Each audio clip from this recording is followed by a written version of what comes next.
Welcome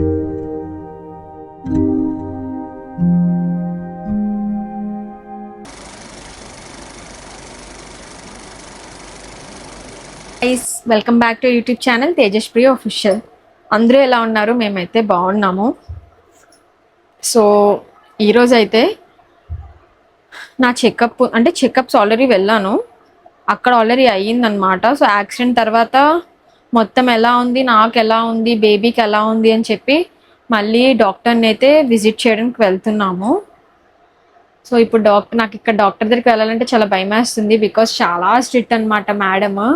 అస్సలు దేనికి ఒప్పుకొని, నేను ఇక్కడికి మేడం కన్సల్ట్ అయిన తర్వాత నుంచే యాక్చువల్లీ టైంకి తినడం, టైంకి పడుకోవడం, అన్నీ టైం టు టైం చేయడం స్టార్ట్ చేశాను. ఇప్పుడు యాక్సిడెంట్ వల్ల మళ్ళీ కొంచెం ఇటు అటు అయితే అయ్యింది. ఫస్ట్ థింగ్ అయితే అసలు ఆవిడ బయటికి అంటే కొంచెం స్ట్రిక్ట్ కాదు, చాలా స్ట్రిక్ట్.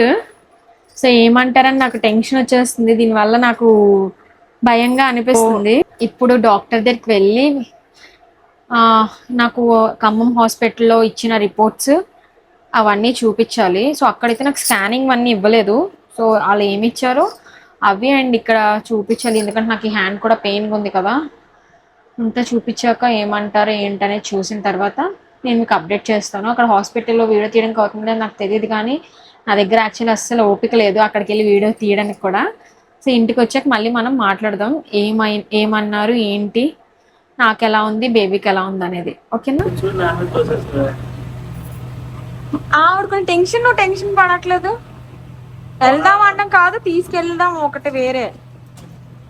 వెళ్దాం అనడంలో అందరూ అంటారు కదలు, నువ్వు కదిలేస్తావు టైంకి. సో ఇప్పుడు వెళ్తున్నాము. ఎప్పటి నుంచి ఆవిడ చెప్తుంటే మా హస్బెండ్ ఇప్పుడే తీసుకెళ్తున్నాను నన్ను.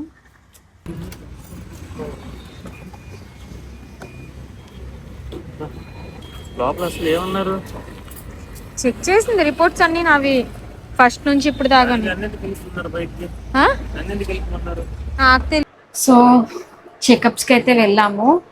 యాక్సిడెంట్లో నా ప్రెగ్నెన్సీ ఎలా ఉంది అని చెప్పేసి చాలామంది అడిగారు. యాక్చువల్లీ అక్కడ మనకి యాక్సిడెంట్ అయినప్పుడైతే టీటీ ఇంజెక్షన్ అందరికి వేశారు. నీకు వేయకూడదని వేయలేదు. వెయ్యాలి కానీ నాకు వేయలేదు. వాళ్ళ భయం అంటది, తెలియదు అసలు. ఆ గవర్నమెంట్ హాస్పిటల్లో నాకు వేయలేదు. సో ఇక్కడికి వచ్చిన తర్వాత కూడా నాకు ఇక్కడ అంతా దెబ్బలు ఇవన్నీ ఉన్నాయి కదా, వాళ్ళు ఏం చేస్తారో నాకు భయం ముందే. అంటే ఆల్రెడీ నేను చూస్తున్నాను అక్కడ సరిగ్గా ఏంటి అవ్వట్లేదని చెప్పి, నేను ప్రెగ్నెంట్, నాకు చేయకూడదు, ఇది వద్దని నేను ముందుగా కాన్షియస్లో ఉన్నా కాబట్టి నేను చెప్పుకున్నా, అక్కడ స్టాండ్ తీసుకున్నా. యాక్చువల్లీ నేను తేజ, నాతో ఎవ్వరు లేరు, నేను ఒక్కదాన్ని ఒక్క దగ్గర పెట్టేశారు. ఫస్ట్ అందరికి స్కానింగ్, అందరూ కిందనే ఉన్నాం. దాని తర్వాత మాకు స్కానింగ్ చేసి ఇవన్నీ చేసిన తర్వాత నన్ను, వీళ్ళ మమ్మీని, శివగారిని, ప్రియాంకని పైకి తీసుకెళ్ళిపోయారు. కిందనేమో వీళ్ళ డాడీ, వీళ్ళ మాము, ప్రియా కూడా మీ డాడీ దగ్గర లేవు కదా నువ్వు, మన ఇన్ని ఎక్కడ ఉంచారో మాకు తెలీదు. నేను ఒకసారి మా వైఫ్ దగ్గరికి వెళ్తాను, వదలండి అంటే వాళ్ళు అసలు వదలట్లేదు మమ్మల్ని అయితే హాస్పిటల్లో. మా ఎవ్వరు కూడా కిందకి వెళ్ళవట్లేదు. నేను వీళ్ళ దగ్గర పంపించానంటే నన్ను పంపించారు కాదు. మా డాడీ తర్వాత పైన ఎమర్జెన్సీ దాంట్లోకి షిఫ్ట్ చేశారు, మా మామకు కూడా అక్కడే షిఫ్ట్ చేశారు. సో ఇంకా అక్కడ నాకైతే ట్రీట్మెంట్ జరగలేదు అసలు అటు సైడ్ అయితే. ఇంకా యాక్చువల్లీ స్కానింగ్ రిపోర్ట్స్ కూడా స్కానింగ్ అంతా చేశారు, కానీ ఆ రిపోర్ట్స్ కూడా ఇవ్వలేదు మాకు. నాకు స్కానింగ్ చేసినప్పుడు అయితే నిజం చెప్తున్నాను అన్నా, నేను పడుకోలేనన్నా, వేరే ఆప్షన్ ఉంటే చెప్పండి అంటే. నాకు ఇక్కడ తగిలేసిన దాని మీద నాకు బ్రీతింగ్ అందలే. ఇలా వెనక్కి పడుకుంటే ఈ లంగ్స్ ఇరిగిపోతుంది అన్నట్టు నాకు భయం వేసేది. అనేసాను, అన్నా నన్ను చంపండి ఇక్కడ, అలా పడుకుపోతున్నా. అదే మాట అంటే నీకు మాట తెలియదు ఎలాగాడాలో. నాకు అంత నొప్పి. నాకు అక్కడ ఎన్ని నొప్పులు. నాకు స్కానింగ్, సిటీ స్కానింగ్ కదా, సిటీ స్కానింగ్ తీస్తున్నప్పుడు అన్న వేరే ఆప్షన్స్ ఉన్నానన్నా నాకు కొంచెం బెడ్ అనేది కొంచెం పైకి లేకపోండి, ఇప్పుడు ఏదో బలవంతంగా పడుకుంటాను అంటే యాక్సిడెంట్ ఒక టైంలో సెకండ్ కూడా నేను అక్కడ పడుకోలేకపోయాను. దాని తర్వాత ఇలా రౌండ్గా ఉంటుంది సిటీ స్కానింగ్ లో. కావాలంటే మీకు నేను వాళ్ళు నవ్వుకున్నారు, మరి మా అన్న మాట్లాడడం నా మాట్లాడకుండా నేను అనడం అలాగా ఓన్లీ ఇలా బుర్రెడతాను, ఇలా బుర్ర స్కాన్ చేయండి నేను అదే అన్నాను, ఇలా బుర్రెడతాను లోపల చెయ్యండి అని చెప్పేసి. నన్ను బయటికి తీయడం, మమ్మీ వచ్చి నాకు ఊపిరి ఆడట్లేదంటే తీశారు.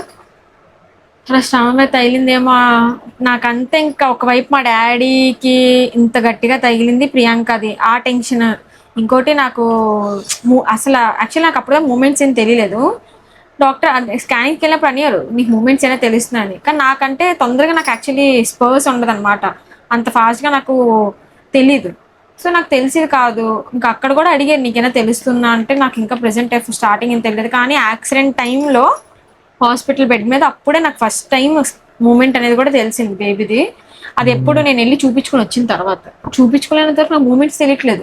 వాళ్ళు వచ్చి అడుగుతున్నారు ఇప్పుడు నీకైనా తెలుస్తుందా మూమెంట్ ఏమైనా అంటే నాకేం తెలియట్లేదు. ఒకటే ప్యానిక్గా ఉన్నాను, టెన్షన్లో ఉన్నాను, బేబీకి ఎలా ఉందని కూడా నాకు చాలా భయంగా ఉండేది. సో ఇంకా అక్కడ స్కానింగ్కి వెళ్ళి చూస్తే పర్లేదు అంతా బాగానే ఉంది, కానీ నాకు దెబ్బలు తగిలే కదా. వచ్చిన తర్వాత కూడా నాకు అంటే ఇక్కడ కొంచెం క్లీనింగ్ చేయలేదు, ఏం చేయలేదు నాదైతే. నన్ను అలా ఉంచేసారు ఇంక పక్కనే. సరే అని చెప్పి ఇంకా వైజాగ్ వచ్చేసాం కదా. సో ఇక్కడ వేరే మేడం దగ్గరికి అయితే వెళ్ళాను. అప్పుడు వాళ్ళు ఏవేవో రిపోర్ట్స్ అంతా తీస్తే ఆ రిపోర్ట్స్ అన్ని పట్టుకెళ్ళి వెళ్తే మేడం అయితే చెప్పారు లైక్ అంటే మాట్లాడలేకపోతున్నాను. చెప్పు ఇక్కడ ఏం చెప్పారు మేడం చెప్పు. నన్ను ఉంచారు లోపల, నన్ను ఎక్కడ ఫస్ట్ అయితే ఇక్కడ ఫస్ట్ ఉంచారు, చెక్ చేస్తున్నప్పుడు బయటికి పంపించారు. అవునే, అక్కడ నాతో ఏం మాట్లాడారు ఫస్ట్ లాంగ్ జర్నీ వెళ్ళింది. నాకైతే ముందు భయం వేసింది, ఏమంటారా అని చెప్పి, ఎందుకు అంత లాంగ్ జర్నీ ఎందుకు ట్రావెల్ చేసాం అని చెప్పి. సో దానికోసం నాకు చాలా భయం, ఎందుకంటే మేడం చాలా స్ట్రిక్ట్ అనమాట. తర్వాత మమ్మల్ని నన్ను అయితే బయటకు వెళ్ళిపోమన్నారు. తర్వాత నాకు ఇంకా మొత్తం బేబీ మూమెంట్ ఎలా ఉంది, హార్ట్ బీట్ రేట్ ఎలా ఉంది అని చెప్పి చూసారు. కానీ నాకేమైందంటే దాని తర్వాత ఒక కొన్ని డేస్ తర్వాత అనుకుంటా డాడీకి ఆపరేషన్స్ అవుతున్నాయి అని చెప్పి అవుతుంది, అవన్నీ జరుగుతున్నాయని తెలిసినప్పటికీ నేను చాలా ఫస్ట్ ఆపరేషన్కి చాలా ప్యానిక్ అయిపోయి కళ్ళు తిరిగేసి, నాకు మొత్తం ప్రెగ్నెన్సీలోనే నాకు తెలిసి అదే ఫస్ట్ టైం నాకు అంత వామిటింగ్స్ అవ్వి. ఓకే, మనవి ఇందులో మన పేర్లో ఉన్న మన నంబర్స్ ఉన్నకటి ఈ నంబర్కి ఫోన్ చేశారా? మన numbers husband and wife. So అప్పుడు ప్యానిక్ అయిపోయి నాకు కళ్ళు తిరిగేసింది అనమాట, కళ్ళు మొత్తం తిరిగేసి పడిపోయినట్టు, లెగలేకపోయాను, లో బీపీ అంతా వచ్చేసింది. సో ఇప్పుడు నాదైతే బీపీ అనేది అసలు అంటే నార్మల్గా లేదన్నారు ప్రెసెంట్ నాది సిచ్యువేషన్లోని. అండ్ ఆబ్వియస్లీ నాకు టెన్షన్ అయితే ఉంటుంది మా డాడీ సిచ్యువేషన్ వల్ల. మా మమ్మీ వాళ్ళందరూ అంటే నువ్వు ఎక్కువ టెన్షన్ తీసుకోకని, ఎంత టెన్షన్ తీసుకోవద్దు అనుకున్నా సరే నా టెన్షన్ నాకు ఉంటుంది, అన్ని వైపులుగా ఆలోచిస్తున్నా. ఈ పెయిన్స్ కూడా నేను ఇంకా ఏ టాబ్లెట్స్ యూజ్ చేయలేను, ట్రీట్మెంట్ లేదు, ఏమీ లేదు. బట్ అప్పటికి నేను ఈ పెయిన్స్ అన్ని భరించేస్తున్నాను. అండ్ ఇంకోటి స్టమక్ అనేది కొంచెం నాకు పెయిన్గానే ఉంటుంది. అండ్ ఇంకా ఫస్ట్ మేడం దగ్గర అంటే ప్రైవేట్ హాస్పిటల్ దగ్గర చూపించిన తర్వాత ఇక్కడ మా ఇంటి దగ్గర కూడా ఇంకొక మేడం ఉంటారు. సో ఆ మేడం ఏమో వేరే హాస్పిటల్కి కూడా వెళ్ళమన్నారు, గవర్నమెంట్ హాస్పిటల్ కూడా చూపించి ప్రైవేట్ హాస్పిటల్ కూడా చూపించుకొని చెప్పారు. సో అక్కడ అయిపోయాక ఇంకా ఎప్పటి నుంచో చెప్తున్నారు యాక్చువల్లీ ఈ మేడం అయితే, నువ్వు ఒకసారి గవర్నమెంట్ హాస్పిటల్ కూడా వెళ్ళు అని. ఇంకా ఫైనల్గా నేను నేను వెళ్ళలేదో నాకు మరి అవ్వలేదో ఏదో అయ్యేసరికి మా ఇంటికి వచ్చి నా రిపోర్ట్స్ అన్ని రాసుకొని గవర్నమెంట్ హాస్పిటల్ కూడా పంపించారు. సో ఇప్పుడు ఇక్కడికి వెళ్ళి వచ్చిన తర్వాత ఏమన్నారంటే అంతా బాగానే, అంటే పర్లేదు బేబీకి అంతా బాగానే ఉంది అని చెప్పేసి. సో మేము ఏం అదృష్టం చేసుకున్నామో మాకు తెలీదు. యాక్చువల్లీ ఇద్దరం ఫ్రంట్ సీటే, అండ్ ఇంకోటి తేజ ఇద్దరం ఫ్రెండ్స్. డ్రైవింగ్ చేస్తుందా నేను కదా? అవును, ఇద్దరు ఫ్రెండ్స్ సీటే. మరి డ్రైవింగ్ చేస్తున్నావు, తినైతే డ్రైవింగ్ అంతా సీట్ బెల్ట్ పెట్టుకున్నాడు. మొత్తం అంతా కూడా తక్కువ స్పీడ్ లోనే వెళ్ళాం మేము 60, ఎందుకంటే ఎక్కువ గతుకులు ఉంటాయి కదా, నాకు స్టమక్ పెయిన్ వస్తుంది అని చెప్పి. తప్ప 80లో కూడా వెళ్ళలేదు మేము. వెళ్ళాడు కాదు, నాకు స్పీడ్ నచ్చదు. సో అందులోకి వెళ్ళాడు. జస్ట్ అక్కడెక్కడ ముందు ఒక దగ్గర టీ తాగడానికి, ఏదన్నా సరే డే టైమ్ లో కొంచెం ఏదైనా వెళ్ళగలం కానీ నైట్ టైం అసలు వెళ్ళాం. అందులోకి వెళ్ళి ప్రెగ్నెంట్ తిను అప్పటికి గూగుల్ మ్యాప్స్ వల్ల మాకు టైం అంతా అసలు అది ఎంత చాలా ఇదైపోయింది. కానీ జరగాల్సింది అది, మనం ఇంకేం చేయలేము. మర్చిపోయి నేను బెల్ట్ ఎలా పెట్టుకున్నా అంటే నా స్టమక్ కి ప్రెస్ అవ్వకుండా, అంటే బ్రేక్ వేస్తున్నప్పుడు ప్రెస్ అవ్వకూడదు అని చెప్పి సింగిల్ గా ఒకవైపు పెట్టుకున్నాం. సో అది ఒకవైపు పెట్టిన వల్ల నాకు ఈ హ్యాండ్ ఇదంతా కూడా రఫ్ అయింది. రఫ్ అయిపోయింది. ఇది ఇంకొంచెం గట్టిగా అయితే నాకు చాలా పెద్ద కటింగ్ అయిపోయింది. కటింగ్ అవుతుంది. కటింగ్ అయినా నాకు స్టిచెస్ కూడా వేయదు. మనకు తెలిసింది ఏంటంటే కార్లో డ్రైవ్ చేసిన అందరికీ చాలా సేఫ్గా డ్రైవ్ చేయండి. కార్లో ఉన్న ప్రతి ఒక్కటి కూడా చాలా స్ట్రాంగ్ అండ్ చాలా డేంజర్ అండ్ చాలా జాగ్రత్తగా డ్రైవ్ చేయండి మీరైతే. కానీ ఒక్కటే, ఈ ఇంత పెద్ద యాక్సిడెంట్లోని నాకేం అవ్వకపోవడం అండ్ ఎస్పెషల్లీ బేబీకి ఏం అవ్వకపోవడం అంటే అది మా అందరికీ ఏం మేము అంత అంటే అదృష్టం ఉందో మాకు తెలియదు. కానీ అందరూ మా ఫ్యామిలీస్లో అంటే యాక్చువల్లీ మేము ప్రెగ్నెన్సీ ఫస్ట్ ఎవరికి ఎక్కువ అసలు ఎవరికి చెప్పుకోలేదు. ఓన్లీ మా అత్తే వాళ్ళ ఫ్యామిలీకి, మా ఫ్యామిలీ, మా మమ్మీయే కొంచెం వాళ్ళ ఫ్యామిలీస్లో ఎక్కువ మందికి చెప్పుకున్నారు అంతే. అండ్ నేను నా క్లోజ్ ఫ్రెండ్స్ తప్ప నేను ఎవరికి చెప్పుకోలేదు. నాకు ప్రెగ్నెన్సీ అంటే ఎవరు తొందరగా చెప్పుకోరు కదా, టైం తీసుకొని చెప్పుకుంటారు. బికాజ్ మా మమ్మీ వాళ్ళు అప్పుడే ప్రెగ్నెన్సీ బయట చెప్పకూడదు, దిష్టిలు తగిలేస్తాయి కదా అని చెప్పొద్దు అన్నారు. అందులో నేను అసలుకి చాలా స్ట్రాంగ్ పర్సన్ కదా అని చెప్పి వద్దొద్దు అప్పుడే వద్దు. రివర్స్ లో ఉన్నావా? అంటే ఇప్పుడు చాలా ఎక్కువ ఇన్సిడెంట్స్ జరుగుతున్నాయి ఈ ప్రెగ్నెన్సీ వల్ల, సో దానివల్ల చెప్పుకోవద్దు అన్నారు. సో అందుకే నేను ఎప్పుడు రివీల్ చేయలేదు ప్రెగ్నెన్సీది. అలా అని నేను అంటే ఇలా ఈ టైంలో ఇలాంటివి జరుగుతాయని కూడా ఎవరు ఎక్స్పెక్ట్ చేయలేదు మేము. ఇంకా నేను ఇప్పుడు రివీల్ చేద్దాం అనుకునే టైంకి ఇంక ఈ యాక్సిడెంట్ ఇవన్నీ ఒకటి తర్వాత ఒకటి జరిగింది. బట్ మా మమ్మీ అందరూ టెన్షన్. మా డాడీ గట్టిగా తగిలే, కానీ అందరికీ మా డాడీ కన్నా ఎక్కువ కూడా టెన్షన్ నా కోసమే ఉండేది అనమాట. ఎక్కడ అంటే బేబీకి ఏమైనా నాకు ప్రాబ్లమే, నాకేమైనా బేబీకి ప్రాబ్లమ్. సో ఎలా ఉంది ప్రియా, మా పెద్ద డాడీ అయితే ప్రియా ఎలా ఉంది, ప్రియా మా పెద్ద డాడీ ఇంకెవరి కోసం అడగట్లేదు, ప్రియా ఎలా ఉంది, తేజ ఎలా ఉన్నాడు. అంటే మేము న్యూలీ మ్యారీడ్ కదా, సో వాళ్ళ టెన్షన్ వాళ్ళది. మమ్మీకి ఏమో తేజకి ఏమైనా గట్టిగా తగిలింది, మమ్మీ టెన్షన్ మొత్తం. ఇంక యాక్సిడెంట్ అంతట్లోని ఇంకా అలా ఆ టైం జరిగిపోవాల్సిందే, కానీ ఎంతో దేవుడు ఆపడు మమ్మల్ని.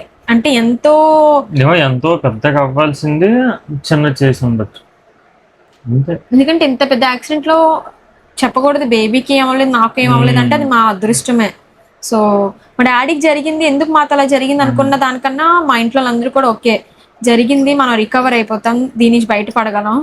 కానీ మళ్ళీ నాకు కానీ బేబీకి కానీ ఏమైతే మనది ఇది ఎప్పటికీ ఇంకా లైఫ్ లాంగ్ ఇది మర్చిపోలేము. నార్మల్గా ఇప్పుడు మీ యాక్సిడెంట్ని కూడా మేము లైఫ్ లాంగ్ మర్చిపోలేము, మాకు ఎప్పటికీ గుర్తుంటుంది. ఎందుకంటే ఆ మూమెంట్ నేను ఇప్పటికైనా తలుచుకుంటుంటే అసలు నిద్ర పట్టట్లేదు నాకు. నైట్ టైం కళ్ళు మూస్తే నాకు యాక్సిడెంట్ మూమెంటే గుర్తొస్తుంది. సో అంత ప్యానిక్ అయ్యి ఉండే సిచ్యువేషన్స్. మా డాడీకి బాగా అయిపోతే అలా అలా అన్నీ మర్చిపోవచ్చేమో అని అనిపిస్తుంది. కానీ ఏదైనా సరే అందరి బ్లెస్సింగ్స్ వల్ల, పెద్దోళ్ళ వల్ల బ్లెస్సింగ్స్, దేవుడిది ఏంటంటారు అనుగ్రహం అంత మంచిగా ఉన్న వల్ల నా ప్రెగ్నెన్సీకి ఏం అవ్వలేదు, నాకు పెద్దగా ఏం తగలేదు. యాక్చువల్లీ ప్రియాంకకు పడిన స్టిచ్చెస్ అయినా నాకు పడుంటే, నాకు అలా తగిలింటే నాకు స్టిచ్చెస్ కూడా వేయలేరు. నాకు తల మీద తగిలినా సరే సిటీ స్కాన్ చేయలేరు. అంటే చాలా క్రిటికల్ అయిపోతుంది అన్నారు నా కండిషన్. నాకు ఇంకొంచెం గట్టిగా ఏమైనా తగులుంటే తగలేదు. బట్ ఇక్కడైతే ఇప్పుడు నాకు ఇక్కడ స్వెల్ అయిపోయింది అనమాట. ఇక్కడ అంతా స్వెల్ అయ్యి ఆ వాటర్గా ఫామ్ అయిపోయింది, లోపల వాటర్గా బ్లడ్ క్లాట్ అయిపోయింది. సో ఇక్కడ ఇప్పుడు హాస్పిటల్ దగ్గరికి వెళ్ళిన మేడం దగ్గర చూపిస్తే సైనస్ లా నీకు ఫామ్ అయింది, కానీ మరి ఇంకేం చేయలేము, ఎక్కువ పెయిన్ అనిపిస్తే టాబ్లెట్స్ వేసుకోమన్నారు. నేనైతే యాక్చువల్లీ అంటే అది పెయిన్ కిల్లర్ టాబ్లెట్స్ కాదు, బట్ పెయిన్ అనిపిస్తే మరి ఆ టాబ్లెట్ ఏమన్నా ఒకటే ఇచ్చారు, నైట్ ఏమన్నా అది వేరేది మరేంటి అక్కడ మేడం ఇచ్చారు కదా 3 days కి. అది హెవీగా వస్తే బాగా తట్టుకోలేనంత టైంలో ఉంటే అప్పుడు వేసుకో, అంతవరకు అయితే వేసుకోవద్దని అన్నారు మేడం. హెవీ అంటే నాకైతే అసలు చెయ్యంతా లాగేస్తూనే ఉంటుంది. ఇక్కడ ఎలా అంటే నొప్పి వస్తుంది, ఒక దెబ్బ ఇక్కడ నాకు తగిలితే స్కిన్ అంతా టైట్ అయిపోయిందా, ఇక్కడ స్కిన్ హ్యాండ్ అలా ఎక్కువ స్ట్రెచ్ చేయలేము. నేనే కాయలేకపోతున్నా. నాకు హాస్పిటల్లోని 3-4 ఇంజక్షన్లు వేస్తారు ఒక దగ్గరే, అది ఇప్పటికీ నాకు తగ్గలేదు. అదే పొరపాటు. సో ఇంకా ఇది మరి టైం పడుతుంది, ఎందుకంటే చిన్న యాక్సిడెంట్ చాలా టైం పడుతుంది. ఇదంతా నాకు చాలా ఎక్కువ స్వెల్ అయింది అనమాట. అంటే లోపల మనకు ఒక కాయలాగా ఇదైపోయినట్టు లోపల ఇదైపోయింది. పోనీ ఏదైనా సరే నాకు అంటే నా వరకు అయింది కాబట్టి నేను అప్పుడు రిలాక్స్ అయ్యాను. బేబీ స్కానింగ్కి వెళ్ళి బేబీ హార్ట్ బీట్ వినిన తర్వాత నాకు అంటే అన్ని దెబ్బలు కొంచెంసేపు మర్చిపోయాను అనమాట. అమ్మయ్య పర్లేదు బాగానే ఉన్నది బేబీకి అని చెప్పి వెంటనే వచ్చి తేజకి చెప్దాం అనుకునే లోపల ఇక్కడ ఎవరు లేరు. నేను ఉన్న దగ్గర అసలు ఎవరు లేరు. నా దగ్గర ఫోన్ లేదు, ఏమీ లేదు. అదొక్కటి తిని వస్తాడేమో అని నేను మొత్తం చూసేదాన్ని అక్కడ. తినికి పంపించట్లేదు. పో నేను వెళ్దామంటే నాకు తెలియదు తిని పంపిస్తున్నాడు లేదని. లాస్ట్ కి నేనే గొడవ ఆడుకొని కిందకి వెళ్ళాను. ఎప్పుడు వచ్చాను నేను కిందకి. అడుగు ఎవరికన్నా. నా దగ్గరికి రాలేదు. నువ్వు ఎక్కడ ఉన్నావు అడిగితే ఎవరు చెప్పలేదు నాకు. మీ డాడీనే చెప్పలేదు నాకు. మీ డాడీ ఎక్కడ ఉన్నాడు అడిగితే. అదే కదా, నా దగ్గరికి రాలేదు. లాస్ట్కి నేనే ఇంకా ఈవినింగ్ కి నాకు ఎలాగో ట్రీట్మెంట్ చేయట్లేదు కానీ నాకు డిశ్చార్జ్ చేసేయండి అని చెప్పి ఎవరు నితీష్ చెప్పాడు మీ డాడీ ఎక్కడ ఉన్నారు అనేది. నాకు ఎవరు అడిగినా సరే ఏమో అంటున్నారు. డాక్టర్లు ఏమో అంటున్నారు, సిస్టర్లు అంటే నాకు ఇప్పటికి నైట్ 8:30 8 అవుతుంది. పంపించంటున్నారు. దేనికి పంపించంటున్నారు కూడా నాకు అర్థమయ్యేది కాదు. ఇంక నేనే గొడవ ఆడుకొని వచ్చాను. ఇంకోటి నాకేమో స్టమక్ తక్కువ కనిపిస్తుంది యాక్చువల్లీ. అంటే ముందంతా ఉన్న స్టమక్ కి ఇంచుమించి స్టమక్ లానే ఉంది. కొంతమందికి స్టమక్ ఎక్కువ కనిపించదంట. నాకు తెలియదు ఎందుకు కనిపించదు. సో నాకు నేనున్నాను నా సైజులో ఉన్నావు అనుకో నువ్వు, నాకు తగ్గట్టు నీకు వస్తుంది. అంటే ఈ సైజు తగ్గట్టు కాదు. కొంతమందికి స్టమక్ కనిపించదు, కొంతమందికి సన్నంగా ఉన్న వాళ్ళకి కూడా చాలా పెద్ద స్టమక్ కనిపిస్తుంది. సో అది నేను టెన్షన్ పడిపోయి ఏమైనా ప్రాబ్లం ఉందేమో అంతా చెక్ చేయించుకుంటే అప్పుడైతే బాగానే ఉంది అన్నారు. ఇప్పుడు కూడా పర్లేదు, అంతా బాగానే ఉంది. కానీ నాకు మాత్రం కొంచెం బాగాలేదు. సో అవంతా నీట్గా చూసుకోమన్నారు అంతే. సో అందరూ అడుగుతున్నారు కాబట్టి ఓకే, బేబీకి అయితే బాగానే ఉంది హోప్ఫుల్లీ. ఇంకా నెక్స్ట్ చెకప్స్కి వెళ్తున్నప్పుడు కూడా నేను అప్డేట్స్ అనేవి ఇస్తాను. చెప్పు ఇంకా నువ్వే చెప్పాలి. నేను వస్తున్నాను కానీ నేను ఎవరు లోపల ఉంచుతున్నారు నేను మాట్లాడడానికన్నా. నాకు అదే నాకు మాత్రమే చెప్తే నాకు అన్ని గుర్తుండి నాకు టెన్షన్ ఉంటది. నాతోని నేను చెకప్కి వెళ్ళినా లేకపోతే అంటే డాక్టర్ కన్సల్ట్ అయినప్పుడైనా సరే హాస్పిటల్కి వెళ్ళామా అక్కడ కూడా లోపలికి రానవ్వట్లేదు అని చెప్పి. ఎందుకంటే ఒక పేషెంట్ తో ఒక మనిషి అనేది ఉండాలి. లోపలికి రానవ్వట్లేదు అంటే నార్మల్ గా ఒక వైఫ్ తో హస్బెండ్ అనేది కామన్ గా ఉండాలి ప్రెగ్నెంట్ టైంలో. కానీ నన్ను లోపలికి రావట్లేదు అని చెప్పి అక్కడి నుంచి ఇంకో హాస్పిటల్కి మారాం. అక్కడ కొంచెం పర్లేదు, స్టార్టింగ్ అంతా ఉంచుతారు, మళ్ళీ మధ్యలో ఎందుకు వెళ్ళిపోమంటున్నారు. మధ్యలోనే చెకప్ కి వెళ్ళమంటున్నాను. సరే అని చెప్పి అట్లీస్ట్ నాకు నా మమ్మీ అయినా నా పక్కన ఉండాలి, లేదంటే తేజ అయినా పక్కన ఉండాలి. ఎందుకంటే వాళ్ళిద్దరూ ఉంటే ఇద్దరులో ఎవరొకరైనా ఆ టైం కొంచెం బాగుంటది కదా. నాకు భయం అసలు బయట ఎవరితోనో మాట్లాడాలన్నా ఏం చెప్పాలన్నా అంతనే. సో ఇక్కడ కూడా తేజను వద్దని సార్. ఓకే చెప్పు. సో ఫ్రెండ్ ఈ వీడియో కానీ మీకు నచ్చినట్టయితే సో అంతే, నెక్స్ట్ వీడియోస్లో కూడా అప్డేట్స్ ఇస్తూ ఉంటాము వీటికి రిలేటెడ్గా. అండ్ వీడియో అంతా చూసినందుకు థ్యాంక్ యూ సో మచ్. మా ఛానల్ సబ్స్క్రైబ్ చేసుకోండి. బాయ్.